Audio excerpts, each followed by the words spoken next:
Hujan deras mengguyur Kabupaten Maluku Tenggara, di Provinsi Maluku mengakibatkan sejumlah ruas jalan tergenang air, Minggu 29 Desember 2024. Misalnya saja di Jalan Werlilir arah kantor PMD Malra, Jalan Telafar arah Alfamidi, dan yang paling parah di ruas Jalan Jenderal Sudirman depan pabrik roti.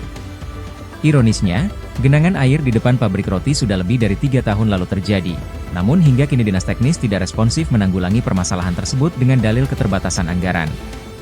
Sementara tinggi genangan air ini bervariasi tergantung dari intensitas curah hujan. Misalnya saja dengan curah hujan yang lebat, genangan mencapai mata kaki orang dewasa.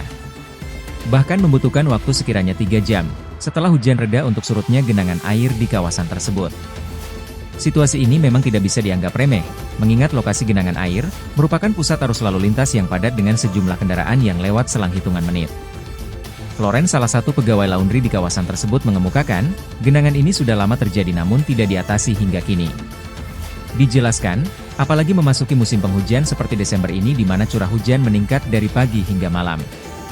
Sementara Domi, salah satu pengendara motor, mengemukakan kekecewaannya, lantaran kondisi ini sudah lama terjadi namun tidak dapat diatasi. Dirinya menambahkan, kalau sekiranya dapat diantisipasi, diperbaiki dahulu, jangan tunggu anggaran dulu, kasihan masyarakat pengguna jalan.